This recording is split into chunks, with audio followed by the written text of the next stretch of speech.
Selamat pagi, salam mendoan menyatu dalam doa dan renungan dari Katedral Kristus Raja Purwokerto, Senin 6 April 2026 bersama saya, Frater Theodulus Dimas Saputra. Sobat mendoan yang terkasih, hari ini kita diajak untuk merenungkan sabda Tuhan dari Injil Matius bab 28 ayat 8 sampai 15. Marilah kita menyiapkan hati untuk mendengarkan sabda Tuhan. Dalam nama Bapa dan Putra dan Roh Kudus. Amin. Inilah Injil suci menurut Matius. Dimuliakanlah Tuhan. Pada waktu itu perempuan-perempuan pergi dari kubur, diliputi rasa takut dan sukacita yang besar. Mereka berlari cepat-cepat untuk memberitahukan kepada para murid bahwa Yesus telah bangkit. Tiba-tiba Yesus menjumpai mereka dan berkata, "Salam bagimu." Mereka mendekatinya, memeluk kakinya dan menyembahnya.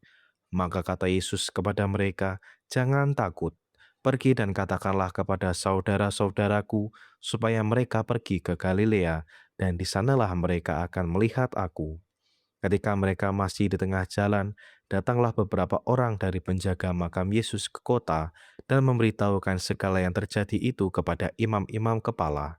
Dan sesudah berunding dengan kaum tua-tua, mereka mengambil keputusan lalu memberikan sejumlah besar uang kepada serdadu-serdadu itu dan berkata, "Kamu harus mengatakan bahwa murid-murid Yesus datang malam-malam dan mencuri jenazahnya ketika kamu sedang tidur. Dan apabila hal ini kedengaran oleh wali negeri, kami akan berbicara dengan dia, sehingga kamu tidak boleh kesulitan apa-apa." Mereka menerima uang itu dan berbuat seperti yang dipesankan kepada mereka. Dan cerita ini tersiar di antara orang Yahudi sampai sekarang ini. Demikianlah sabda Tuhan, terpujilah Kristus. Sobat mendoan yang terkasih, perempuan-perempuan yang datang ke kubur Yesus pergi dengan dua perasaan sekaligus, yaitu takut dan sukacita yang besar. Mereka takut karena mengalami peristiwa yang luar biasa dan sulit dimengerti, tetapi mereka juga penuh sukacita karena Yesus telah bangkit seperti yang Ia katakan. Seringkali dalam hidup kita juga mengalami hal yang serupa. Ada ketakutan, kekhawatiran, kesedihan, atau ketidakpastian.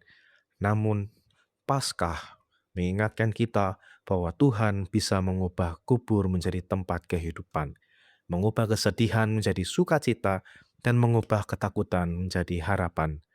Menariknya, para perempuan itu tidak diam. Mereka berlari untuk memberitakan kabar sukacita itu. Sukacita Paskah bukan untuk disimpan sendiri, tetapi untuk dibagikan melalui kebaikan, perhatian, pelayanan, dan kata-kata yang menguatkan. Sebaliknya, dalam Injil juga diceritakan ada orang-orang yang justru menyebarkan kebohongan tentang kebangkitan Yesus.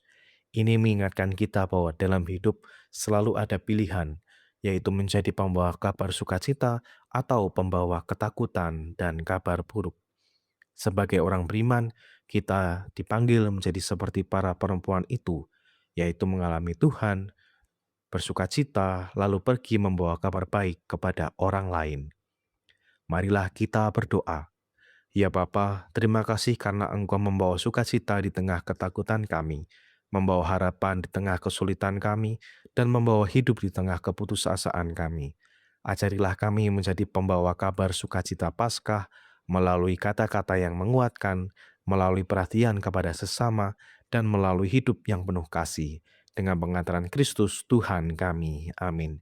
Semoga kita semua keluarga dan perjalanan hidup kita hari ini senantiasa dalam naungan berkat Allah yang Maha Kuasa, dalam nama Bapa dan Putra dan Roh Kudus. Amin. Selamat pagi, selamat beraktivitas, Tuhan memberkati. Salam mendoa.